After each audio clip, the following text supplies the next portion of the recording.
Todos ustedes que nos están escuchando en esta mañana, continuar con nuestro seminario de matrimonios aquí en este precioso lugar de la Riviera Maya.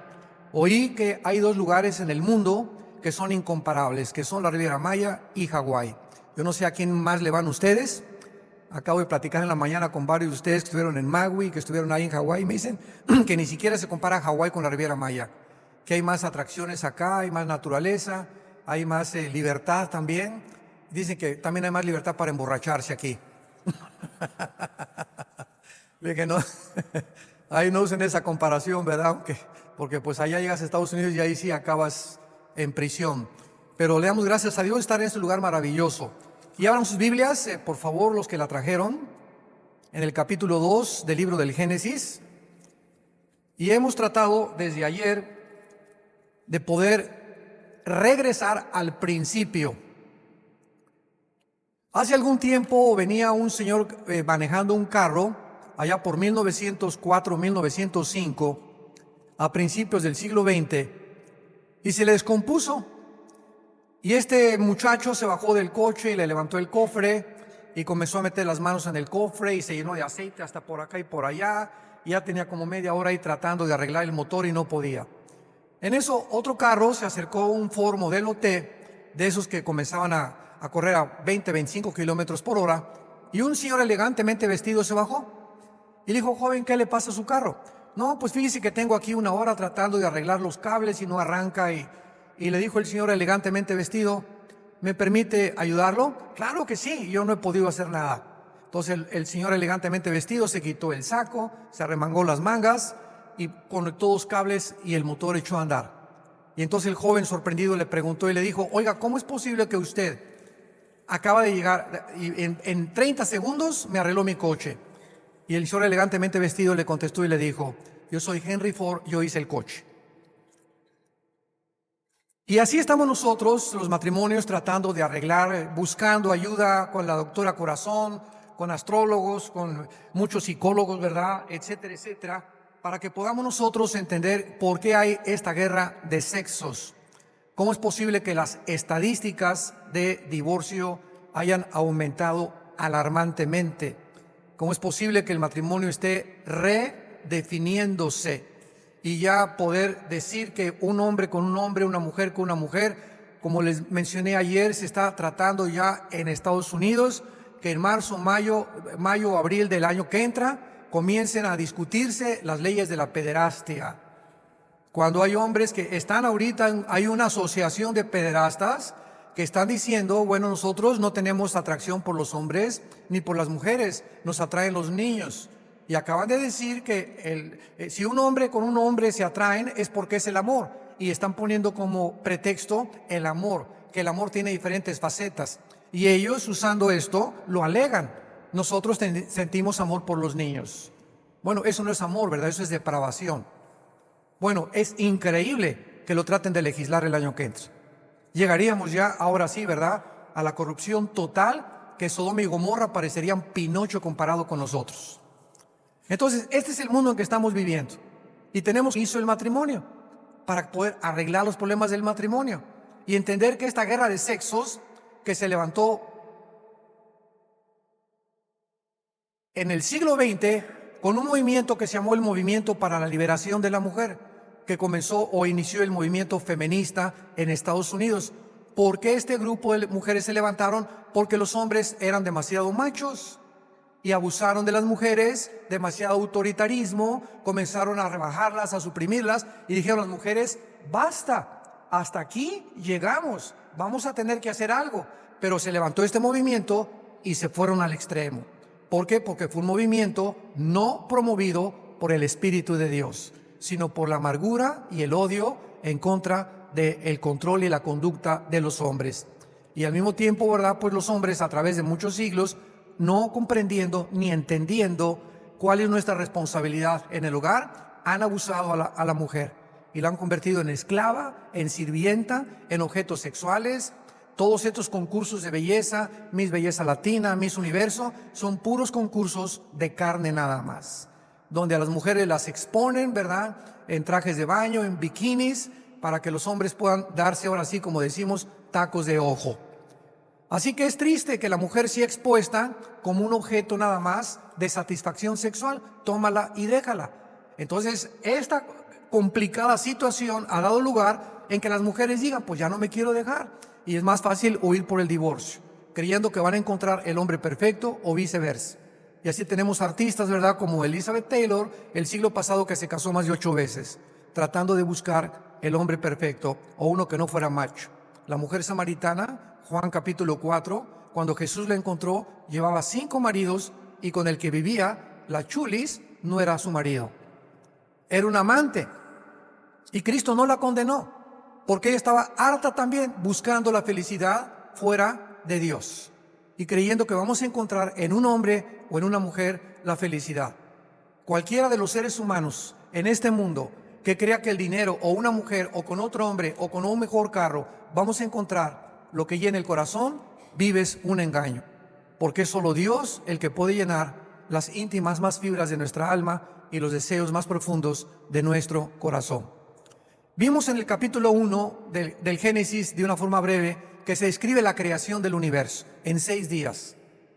¿Quién le reveló a Moisés el orden perfecto de la creación? Esto es científico. La ciencia comprueba que no podía existir la tierra ni las flores sin el agua. Y la ciencia comprueba que antes de que hubiera un espectro electromagnético que rodeara la Tierra, no podía haber la comunicación. Tú ahorita me escuchas porque hay un espectro electromagnético que rodea la Tierra, que cuando Dios dijo el primer día, sea la luz, no era la luz del sol, porque hasta el 4.º día se puso en movimiento el sol y la luna. ¿A qué se refiere la Biblia? Cuando el primer día dijo Dios que sea la luz. Actualmente en el mundo científico todavía no acaban de definir qué es la luz. Pues es una energía, es un fluido de electrones, etcétera, etcétera, pero todavía no se puede realmente saber qué es la luz, más que viaja a 300,000 kilómetros por segundo y que la luz siempre está en movimiento. Las tinieblas son estáticas. Qué interesante desde el punto espiritual es, la luz viaja, las tinieblas son estáticas.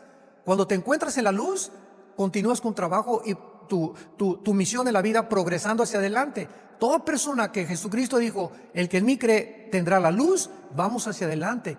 Vamos mejorando, siendo mejores esposos, teniendo un concepto más profundo del amor, de la seguridad, de la esperanza. Vamos avanzando, se llama progresar o prosperar en la Biblia.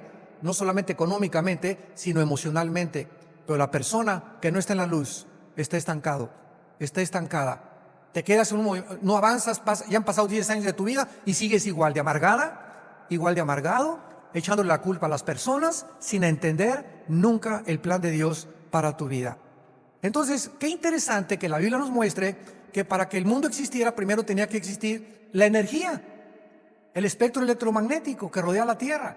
En segundo lugar, el agua era imprescindible para que pudieran crecer las flores y los árboles. Y qué increíble, ¿verdad?, que este orden lo dio Moisés hace 4,500 años. Y finalmente en el capítulo 2 concluimos ayer que Dios comienza a detallarnos la creación del hombre y de la mujer. El hombre es creado del polvo de la tierra, con 19 elementos químicos, con 4 gases que tiene también la mujer. Es creada con un material mucho, mucho, mucho más refinado que nosotros. La mujer es sacada del varón. Escúchenme esto es maravilloso. Hace algún tiempo se hizo un concurso en Estados Unidos, en Inglaterra y en algunos países de Europa para hacer una pregunta a la mayor parte de los científicos, preguntándoles, científicos no cristianos, científicos, se trató de juntar un grupo de personas científicas que no hayan leído nunca la Biblia. Y se les hizo esta pregunta: de acuerdo a ustedes, ¿quién creen?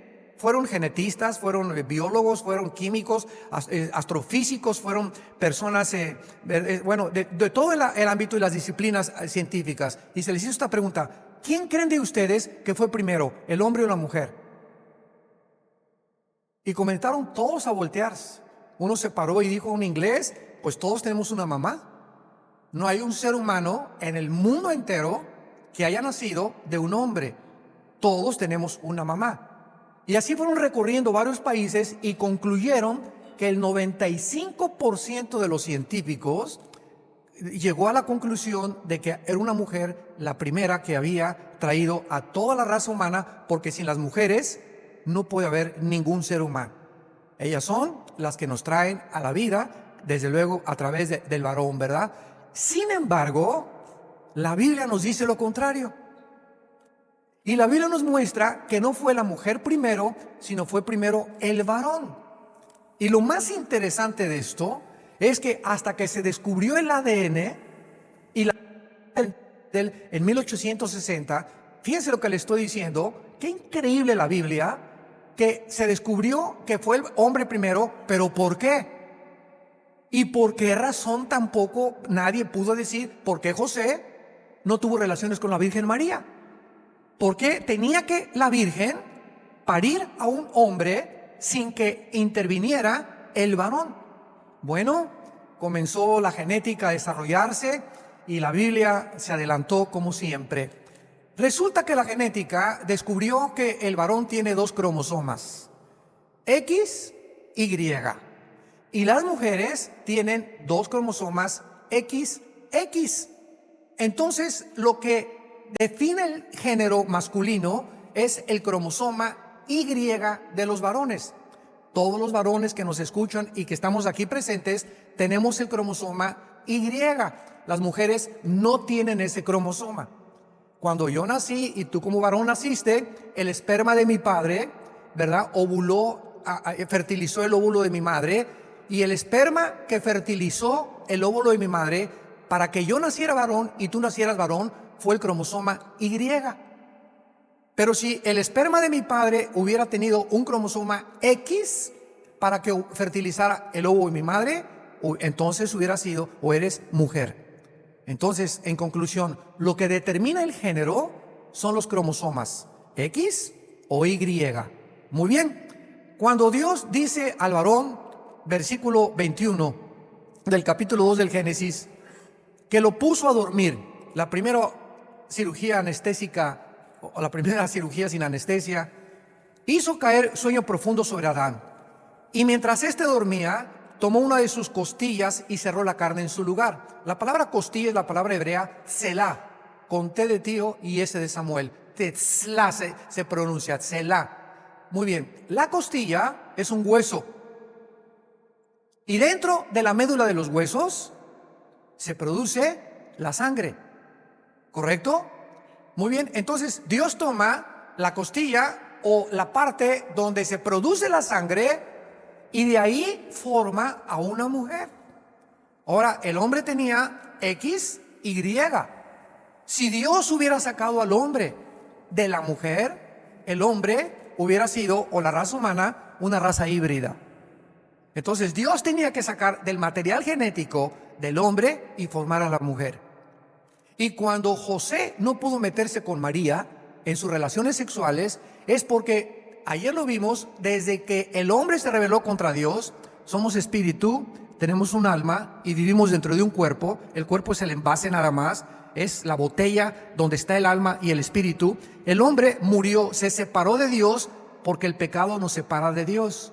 Y desde Adán a nuestros días nacemos con alma y nacemos con un cuerpo. Hace 2000 años Jesucristo se enfrentó con un religioso, Juan capítulo 3, llamado Nicodemo, que era principal de los judíos, religioso de los religiosos, cardenal de cardenales, papa de papas podríamos decir. Un hombre que representaba la religión hace 2000 años. Y viene Nicodemo y le dice a Jesucristo, sabemos que vienes de Dios porque haces milagros, etcétera, etcétera. Y Cristo no lo dejó seguir hablando. Cristo le dijo a Nicodemo, mira Nicodemo, tienes que nacer de nuevo. Tienes que volver a conectarte con la fuente de energía. Tu religión, tus ritos, tus ceremonias, tus liturgias no te van a llevar a conocer a Dios. Porque si las religiones nos pudieran conectar con Dios, el sacrificio de Cristo en la cruz fue el desperdicio más grande de la historia. Porque tenía que morir el Hijo de Dios en una cruz. Porque en el huerto de Getsemaní, cuando Jesús se hincó y le dijo, Padre, si es posible, hay otro camino, mándales al ángel Gabriel mejor, o diles que todas las religiones llevan a Dios. que al final nos vamos a ver todos allá porque tú eres bueno y misericordioso. Sin embargo, la Biblia, a viento de sangre, Hebreos 9:27, no podía ver la redención ni la libertad del ser humano de sus pecados. Entonces, Dios planeó en su infinita sabiduría que fuera a través de la muerte de su Hijo la salvación, y las religiones se quedaban como intentos del hombre para poder tratar de reconectarse con la fuente de energía. El hombre jamás podría alcanzar a Dios a través de religiones o suposiciones o investigaciones científicas o filosofías. Tenía Dios que bajar a nosotros para revelarnos qué es el matrimonio. ¿Qué responsabilidades tengo yo con mi esposa? El matrimonio no lo inventamos los hombres, ni derechos humanos, ni si la psiquiatría ni la psicología que apareció en el siglo XX. El matrimonio es algo fundamental que es importantísimo nosotros conocer. Ahora, muy bien.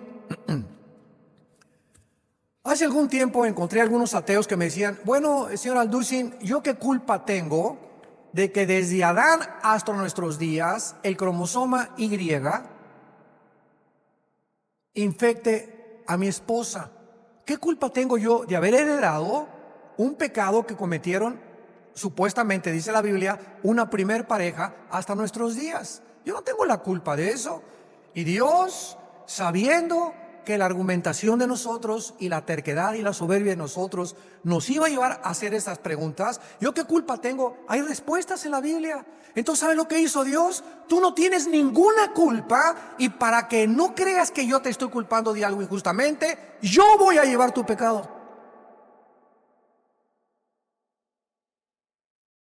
A ver, levante la mano. ¿Quién está en contra de la justicia divina? Sigue diciendo, ok, yo sé que tú vas, yo no tengo la culpa de que Adán haya pecado, pero quiero decirte una cosa, tampoco mi hijo tenía la culpa de morir en tu lugar, pero yo lo he hecho porque de tal manera amó Dios al mundo que nos dio a su Hijo unigénito, para que si alguien se levantara contra la justicia divina y alegara y argumentara o filosofara, es que es injusto este Dios de la Biblia, para que nadie lo tache injusto. Ahora la justicia de Dios se revela a través de la fe.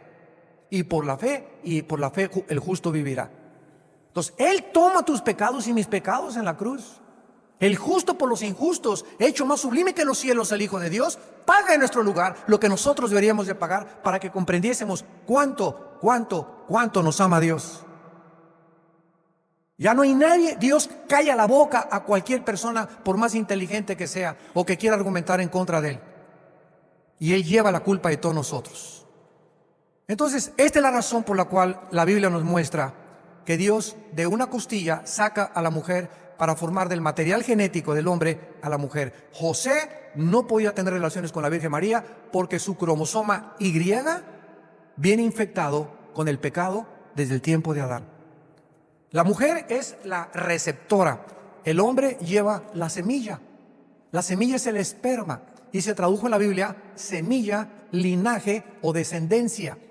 Entonces el hombre es el que pone la semilla en el vientre de la mujer recibe la semilla, ya sea el X o el Y, masculino o femenino, y la mujer dentro de su vientre, Dios le escoge para ella poder traer a la vida a los seres humanos. Pero es en la genética donde se heredó el pecado. Ahora vean ustedes esto también desde el punto de vista biológico. Gregorio Mendel descubre las leyes de la herencia en 1860. Y él, haciendo experimentos con chicharitos, en 1860 Gregorio Mendel comienza a darse cuenta de que se transmitían los colores de un chícharo al otro chícharo. Y él comenzó a tratar de demostrarlo científicamente, que había algo que se transmitía. No se conocía todavía el ADN ni la herencia, y los científicos no le hicieron caso. Tuvieron que pasar casi un siglo, hasta 1954, cuando se descubrió el ADN, y entonces ya con este descubrimiento que ahora viene, se llamó el proyecto del genoma humano, que inició el presidente Clinton con Rafael Collins, que es cristiano, el que fue cristiano, el presidente del proyecto del genoma humano. En el año 2000, el doctor Collins, cristiano él, dijo en la Casa Blanca: hemos comenzado a descifrar el libro de la vida. Ahora, ¿por qué traes el lunar de tu abuela en la espalda? ¿Por qué eres tan berrinchuda como tu mamá? ¿Por qué tienes las narices de gavilán de tu papá? ¿O las orejas de papalote de tu abuelo? ¿De dónde viene esta transmisión física que nos parecemos, verdad? Al abuelo, al papá o a la mamá. Vemos que recibimos una herencia física y al mismo tiempo emocional, porque no solamente somos cuerpo, somos alma también. Es igual de berrinchuda que la abuela, es el mismo carácter que su papá, etcétera, etcétera. Ahora bien, si somos espíritu, y la Biblia es el único libro que nos revela la verdadera composición y los elementos que forman al ser humano, al antropos, ¿verdad? Si somos espíritu, es lógico que hayamos heredado algo espiritual. Y como les decía ayer, Carlos Marx lo atribuyó a la lucha de clases, el problema humano, Sigmund Freud a la sexualidad infantil y al medio ambiente, William Shakespeare al defecto trágico, y la Biblia usa una sola palabra para definir la herencia espiritual desde hace 6,000 años. Y la Biblia usa la palabra pecado. Pecado, que es lo que nos ha separado de Dios, lo que hizo que muriéramos espiritualmente, que nos desconectáramos completamente de la energía. Dios baja al mundo en la persona de su Hijo para tratar de reconectarnos, no traer otra religión y conectarnos a otra religión, ni fundar otra religión, ni asociación civil, ni asociación religiosa. Nos viene a conectar con el Padre. Y vean lo que dice Jesucristo en Mateo capítulo 11, versículo 25 en adelante. Dice Jesús estas palabras: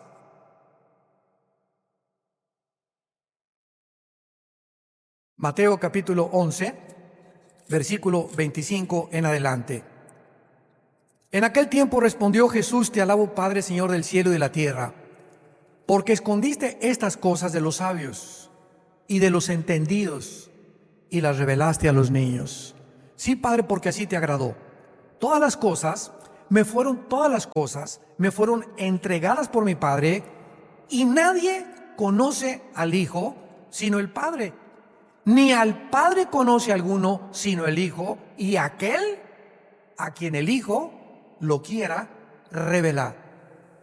Esta declaración tan drástica, muchos hasta dicen intolerante, en la que Jesús se atribuye que ningún ser humano, por más que practiques el budismo zen y te vayas a Chapultepec a hacer yoga, y te vayas con los gurús al Himalaya y te metas un viaje de peyote ahí en Oaxaca, o te quieras meter algo para que te pueda llevar a conocer al Padre y las otras dimensiones, no hay nada que el ser humano pueda intentar para conocer a Dios, porque cualquier ser humano que quiera reconectarse y conocer al Dios verdadero solo puede ser a través del Hijo.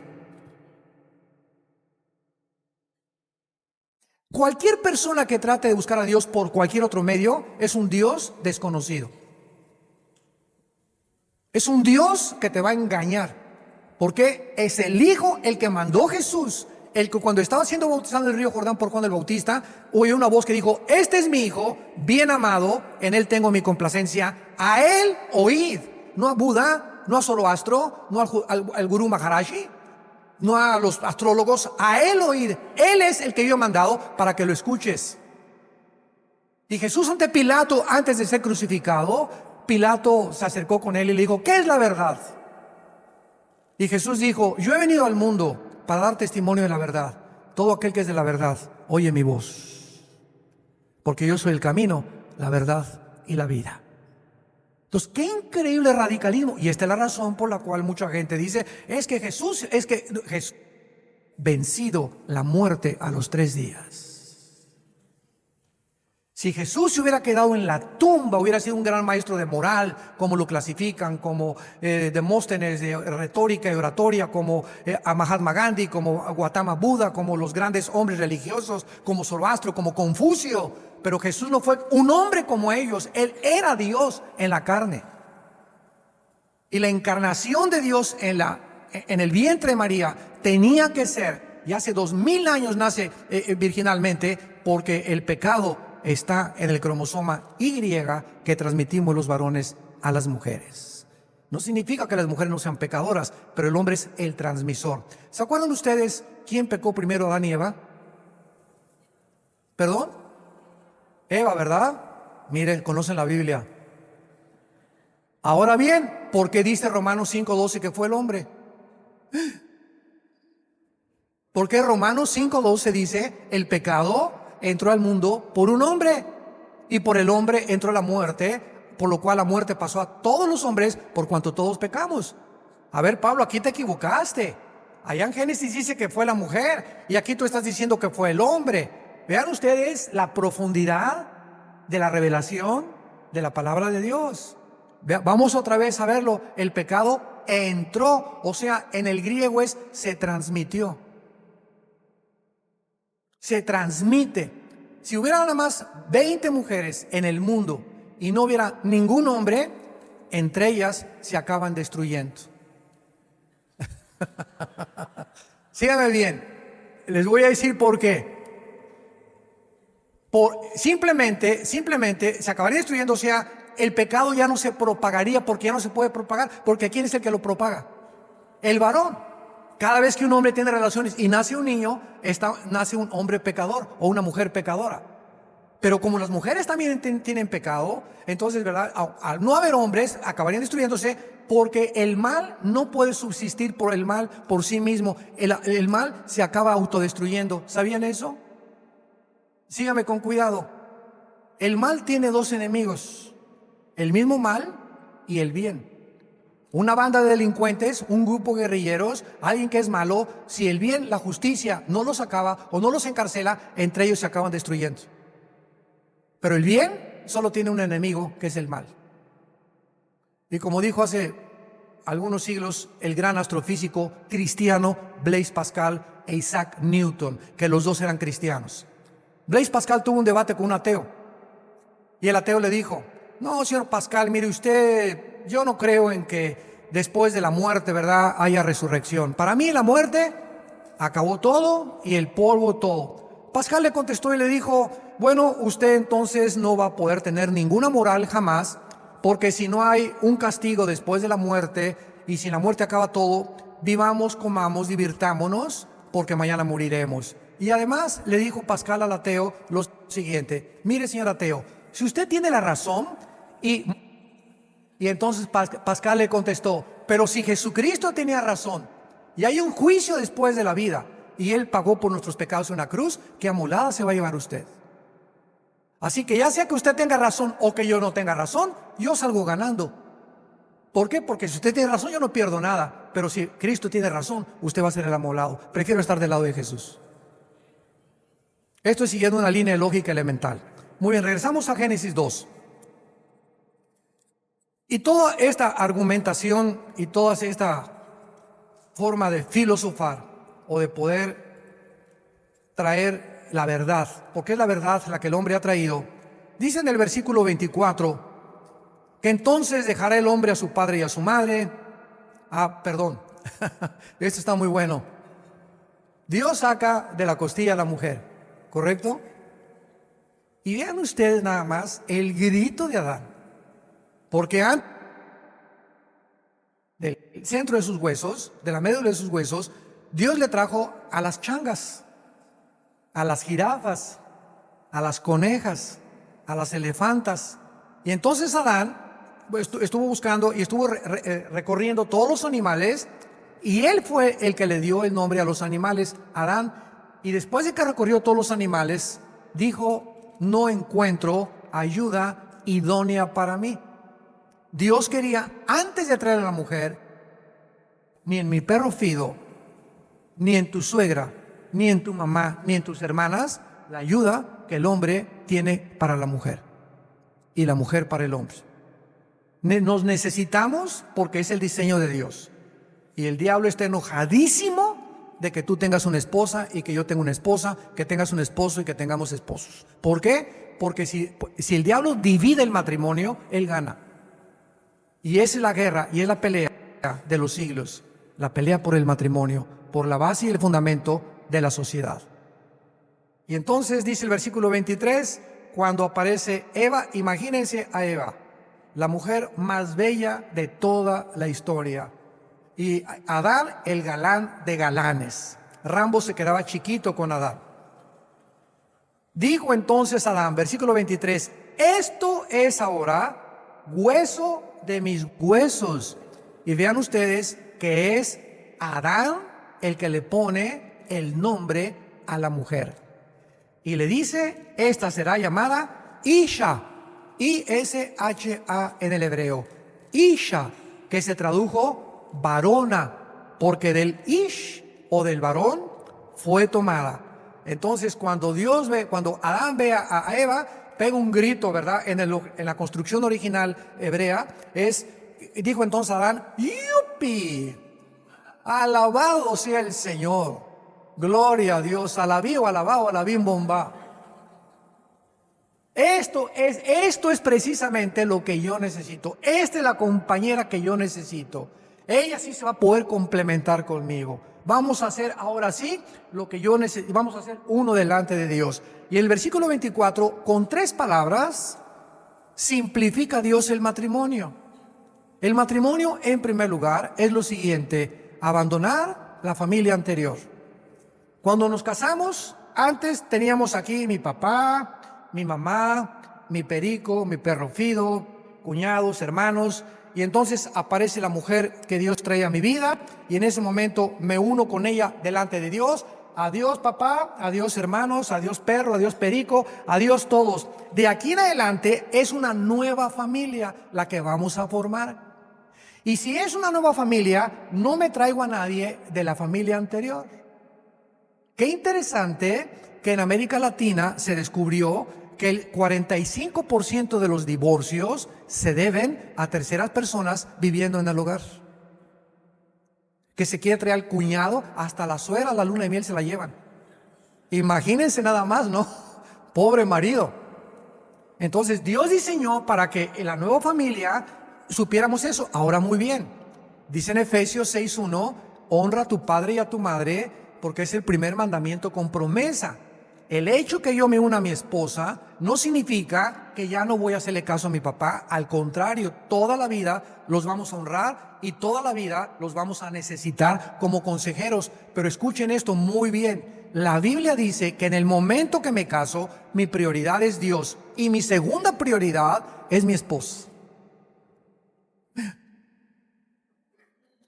Mi segunda prioridad no son mis hijos, no es mi ministerio, no es la iglesia, no son las ovejas, no son los chivos tampoco que hay en las ovejas, digo en las iglesias, ni en los cabritos.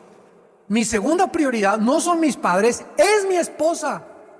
Ese es el diseño de Dios. Y si cualquiera de mi familia se mete con mi hermano, mi cuñado, mi cuñada, o inclusive mis propios papás, que quieran intervenir en el matrimonio negativamente, yo les tengo que decir, mi esposa es primero, y yo no la vuelvo a traer a la casa hasta que ustedes no la respeten. El hombre,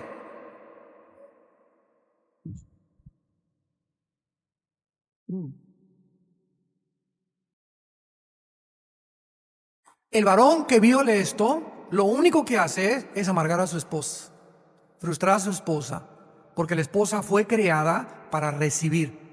Por eso, si no me lo creen, llévala a un centro comercial.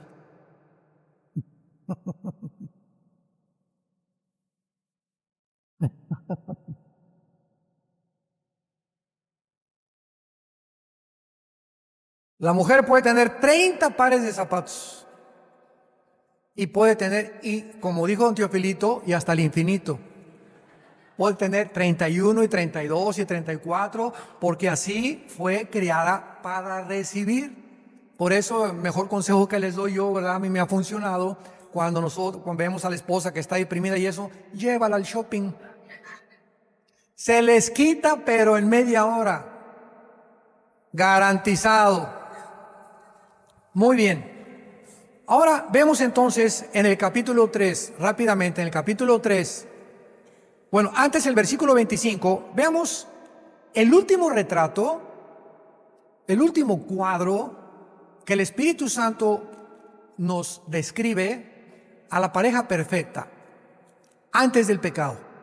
No sabemos, nadie sabe, entre el capítulo 2 y el ataque de Satanás a la mujer, cuánto tiempo pasó. Nadie sabe eso, porque la Biblia no lo revela. Pero el último cuadro que Dios nos da del matrimonio es el versículo 25 del capítulo 2.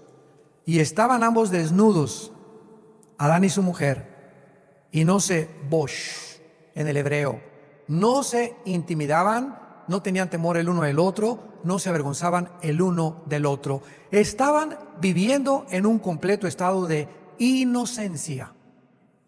¿Qué es la inocencia? Muy fácil de definir. Toma a dos niños de 2 y 3 años y mételos a una tina juntos, desnudos el niño y la niña. Ninguno se intimida ni se tapa sus partes genitales, porque no están conscientes ni siquiera de sus partes genitales.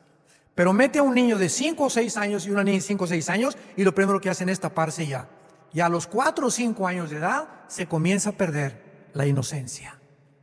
Y por eso Jesús dijo que teníamos que hacernos como niños, inocentes. Hay hombres que no pueden ver a una mujer sin desnudarla con los ojos. La ven y la hacen así. La monitorean de los pies a la cabeza. Parece que traen cámaras de televisión aquí en los ojos. Y por eso dicen, ¿verdad?, que la pornografía es el veneno más grande para desintegrar la personalidad y un matrimonio, la pornografía. Después vamos a hablar de eso. Pero es importante que veamos nosotros este último cuadro. Y este cuadro es el que anhela Dios para tu esposa y tu esposo, tu esposa y tu esposo, para mi esposa y para Miguel Marín. Cuando nosotros podemos ver a nuestra esposa, tenemos que verla con ojos donde yo le puedo decir a mi esposa, quiero que veas y quiero decirte algo, te amo y te soy fiel. Y quiero decirte que en mi pensamiento no hay otra mujer más que tú. Así gordita como estás, con tus trenzas como estás, chaparrita como estás, ¿verdad? Te sigo amando. ¿Por qué? Porque es un compromiso que yo he hecho con Dios. Yo sé que algún día te tenías que descomponer, mamacita, ¿verdad? Y lo mismo ellas a nosotros, ¿verdad? Yo sé que algún tiempo te tenías que... Algún día te tenías que poner gordito, ¿verdad? Y calvito, etcétera, etcétera, ¿verdad? Y con tu pelo blanco, pero quiero decirte, ¿verdad?, que es un compromiso con Dios y hasta que la muerte nos separe. ¿Por qué? Porque es un pacto que hicimos con Dios, el matrimonio. No es ante el juez, eso es civilmente y gubernamentalmente, pero es más antecedentes espirituales que seculares o por los medios civiles. Nos hemos comprometido a amar a nuestra esposa y cada varón, escúchenme esto, varones, cada uno de nosotros que determinamos en nuestro corazón, y hay muchas tentaciones, claro que las hay, pero sabes una cosa, que cuando ya entras con Cristo a caminar con Él, el Espíritu Santo, y en el momento en que nosotros tenemos comunión con la Biblia, comenzamos a tener una fortaleza que no teníamos antes. ¿Qué es la comida? La comida física es el alimento del cuerpo, ¿correcto? Muy bien, tú eres lo que comes. Tú no comas y te vas a debilitar, porque lo que nos da energía, ¿qué cosa es? La comida física. Bueno, Jesús dijo, no solo de pan vive el hombre. Ahora descubrimos otro alimento. Si tú no comes la comida espiritual, te vas a debilitar espiritualmente. Así como físicamente te debilitas al no comer, si no tienes comunión con Dios y no comes, como dijo Jesús, el que no coma mi carne y mi sangre, no puede tener la vida.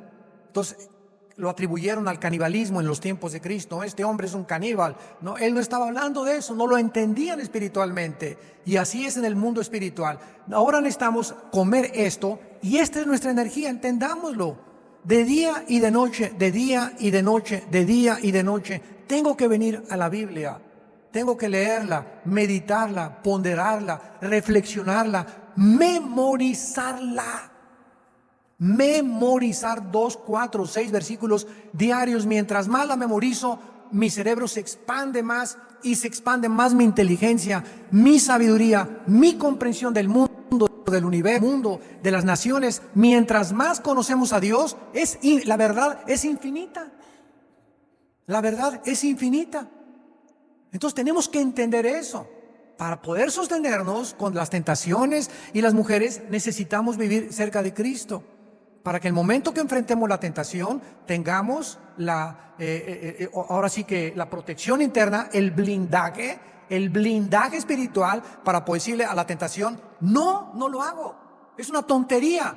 por irme con esa muchacha, dormirme 45 minutos con ella y echar a perder mi tesoro que es mi esposa y mis hijos y mi matrimonio y mi ministerio y todo por una mujer, no vale la pena.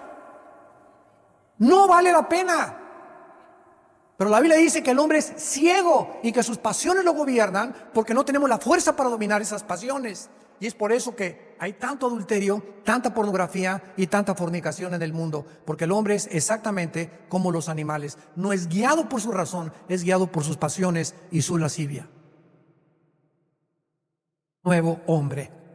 Hombres de veras. El otro día les platicaba que veníamos en un avión. Venían dos hombres de negocios del lado izquierdo. Yo iba viajando con otro pastor y venían platicando los dos hombres de negocios. No, pues que las mujeres y que esto que el otro y que vamos a llegar acá y que hoy en la noche va a haber un bien padre y qué bueno que ahorita mi esposa no está, etcétera, etcétera. Y se voltearon conmigo y me vieron leyendo la Biblia en el avión. Y uno me dice, oiga, usted es muy religioso, pastor. Y estaban tomando vodka ahí, ya estaban pisteando, estaban ahí arriba. Y usted muy religioso, ¿verdad? Y le digo, no soy religioso. ¿Cómo no está leyendo la Biblia? La Biblia no es un libro de religión, le dije. La Biblia es el libro de los libros y contiene no solamente habla de las religiones, sino que habla de todo el universo, de dónde venimos, quiénes somos y a dónde nos dirigimos. Es el libro que te puede cambiar tu vida. Y me dice, usted es pastor, ¿verdad? ¿Y a poco usted como pastorcito? Ay, de vez en cuando nos echa ahí su tirito, me dice. Fíjense ustedes, dos hombres, ¿verdad? Yo supe que eran casados porque traían esto que traemos todos los casados, una argolla en la mano izquierda. Y entonces levanté mi mano y les dije, ¿ven esto que traen ustedes y que yo traigo? Sí, claro. Les dije, ¿sabes qué significa esto? Que estamos fuera del mercado. Esto, del momento que me puse este anillo, me salí del mercado. Ya no estoy en el mercado, le dije. El momento que me casé con mi esposa, a la cual amo y a la cual seguiría amando con la gracia y el poder de Dios, le dije a 2 billones de mujeres, Carmelita, Lupita, adiós, adiós, adiós a todas las miles de mujeres. Y desde ahí en adelante, si yo me comprometo con una sola, y eso requiere carácter, Dios, quiero que me bendiga, que me vaya bien, quiero vivir la cortita vida que tengo con seguridad y con esperanza. Me dan mucha lástima, les dije a ustedes, porque la forma que ustedes hacen y a donde oí que iban hoy en la noche es porque están vacíos y porque sus esposos no los llenan. Y ya hasta la boca se les bajó. Pero el mundo está así.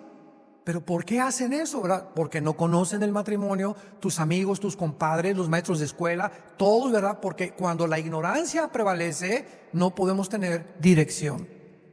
Y cuando no hay un liderazgo, el pueblo perece y se va al fondo la iglesia, la familia y los gobiernos.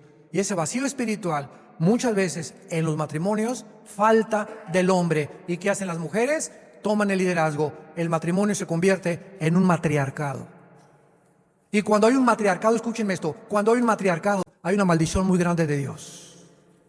Porque no es el modelo de Dios para un matrimonio que la mujer gobierne, que la mujer dictamine, que la mujer se amargue, que la mujer eche aceite, como dicen por todos lados, quejándose de todo lo que le va en la vida. ¿Por qué? Porque el marido no quiere tomar el liderazgo.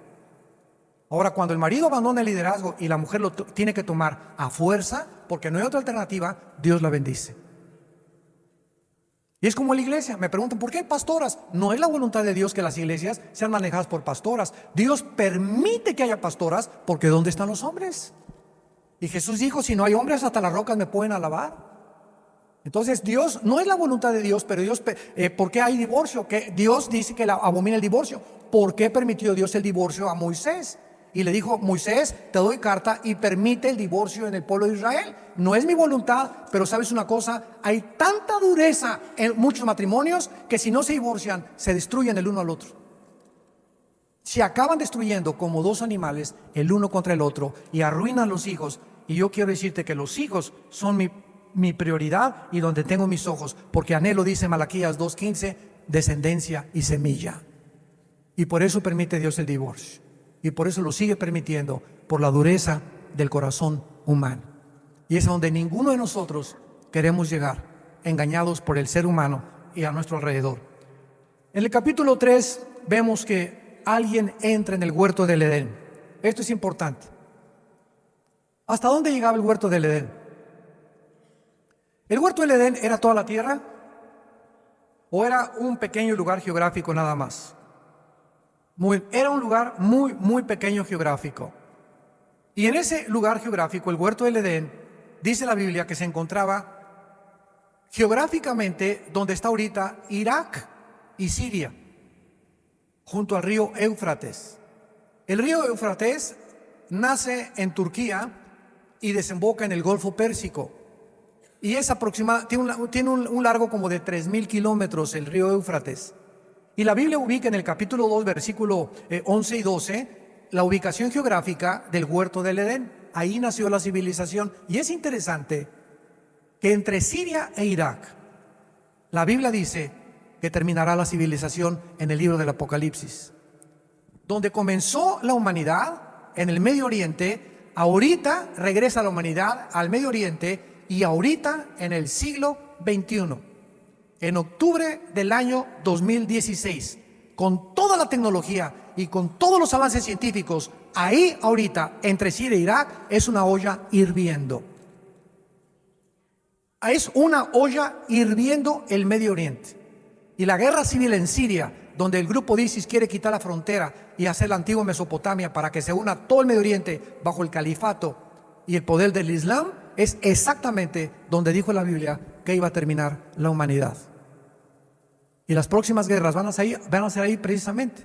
Si no es que el loco del presidente de Corea del Norte lanza un misil antes, o si no es que Rusia bombardea, como dijimos ayer, antes Estados Unidos, pero ahorita Rusia quiere apoderarse del Medio Oriente, apoyado por Irán y apoyado por China, porque a Rusia no le conviene que saquen al presidente Assad de Siria. ¿Por qué? Porque el presidente Assad de Siria le permite a Rusia tener una base naval en Siria, la única base naval que tiene acceso al Mediterráneo. Entonces vemos la lucha donde comenzó la humanidad: el Oriente, Rusia, Irán y China. Visualicen esto: en el Oriente, 3 poderosas naciones impidiendo que alguien saque a este hombre de Siria. Y en el Occidente, Estados Unidos y la OTAN. Estados Unidos y la OTAN tratando de que Assad deje Siria. Entonces, vemos una confrontación global ahorita entre el Oriente y el Occidente, que ya es la Guerra Fría, donde ya no podía Rusia y Estados Unidos seguir, porque ya se demostró que Rusia va a impedir a que el Occidente, OTAN y Estados Unidos saquen a Assad, y ahí va a estar el conflicto, ahí va a chocar las dos fuerzas, y ahí es precisamente donde Rusia aprovecha para ahora mandar misiles a Polonia y establecer una base nuclear en Siria. Y estas armas no son juguetes ni pistolas de municiones. Tienen un potencial. Un kilotón equivale a 1 millón de toneladas de dinamita. La bomba atómica que se soltó en Hiroshima y Nagasaki tenía 1 millón de toneladas de dinamita. Las bombas atómicas de hidrógeno que tiene ahorita Rusia y China tienen 500 millones de toneladas de dinamita.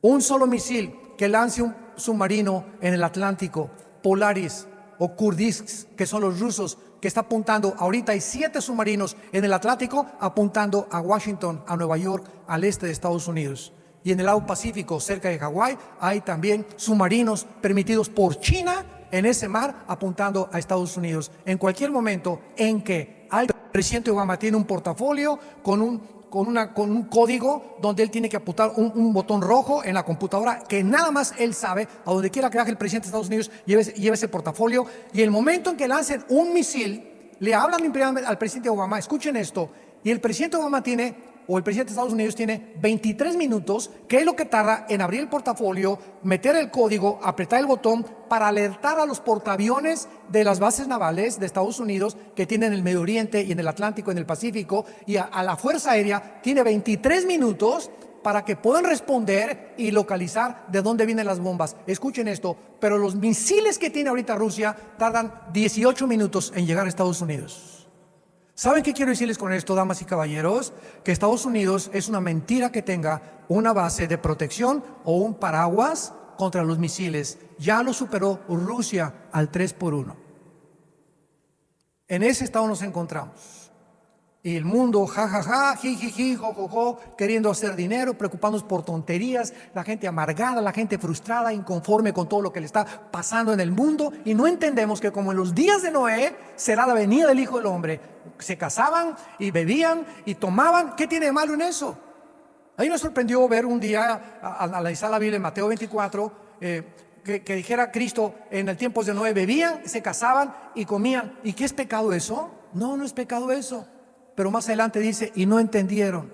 O sea, como en los tiempos de Noé, estamos en el siglo XXI. La gente, jijiji, jojojo, jajaja, por aquí y por allá, riéndose, cazando como si nada. Y no entiendes que no eres un animal. ¿No entiendes que somos agentes morales responsables? Que vamos a entregar cuentas cuando muramos inmediatamente delante de Dios y que tienes una sola vida para poder ponerte de acuerdo con Dios, con tus pecados. Y que en una cruz Él mandó a su Hijo para que tú no fueras al infierno ni te condenaras eternamente.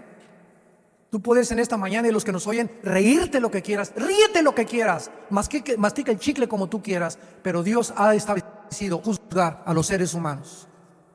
Lo creas o no lo creas, te burles o no te burles, prepárate para encontrarte el día de tu muerte con Dios. La serpiente era astuta más que todos los animales del campo que Jehová había hecho, la cual le dijo a la mujer, ¿con qué Dios os ha dicho? No comáis de todo árbol del huerto. Y la mujer respondió a la serpiente, del fruto de los árboles del huerto podemos comer, pero del fruto que está en medio del huerto, dijo Dios, no comeréis de él ni le tocaréis para que no muráis. Entonces la serpiente dijo a la mujer, no moriréis, sino que sabe Dios que el día que coman de él serán abiertos vuestros ojos y serán, quiero más tarde profundizar en esto, en el original hebreo dice dioses, Elohim, y serán como los dioses, sabiendo el bien y el mal. Viene el ataque contra la primer pareja y lo primerito que Satanás hace es hacernos dudar de que este libro es Dios hablándonos. ¿De veras no puedo tener relaciones con mi novio antes de casarme? ¿De veras el adulterio es tan castigado como dice la Biblia? ¿De veras los homosexuales no heredarán el reino de Dios? ¿De veras si yo no tengo a Dios en mi matrimonio, podrá mi matrimonio funcionar? ¿Con que Dios ha dicho eso? ¿De veras Dios ha dicho eso? ¿De veras lo crees? Es el primer ataque contra lo que Dios ha hablado. Y la Biblia tiene 2000 años tratando de ser controvertida y tratando de ser burlada en el cine, en las telenovelas, en las películas, en los videos, los artistas ateos burlándose, atacando la Biblia sin saber ni lo que la Biblia dice, porque es el centro de nuestra vida espiritual. Padre, gracias por tu palabra en esta mañana. No hay palabras para poder decir todas tus bendiciones. Alma mía, bendice a Jehová y no te olvides de ninguno de sus beneficios. Tenemos una esposa, tenemos hijos, tenemos salud, tenemos el privilegio de estar en este maravilloso paraíso. En 3, 4 días reflexionando acerca de nuestra familia, de nuestro matrimonio, cómo ser más leales el uno con el otro, qué ejemplo darles a nuestras ovejas y a nuestros hijos y a nuestros familiares. Señor, enséñanos a vivir para ti. Muéstranos el camino de la justicia, de la verdad y la santidad, porque queremos, Señor, en la corta vida que tenemos, vivir en paz, sin estrés, sin angustias, sin nada que pueda impedir la relación que tenemos con tu Hijo Jesucristo, en quien oramos y te damos las gracias. Amén.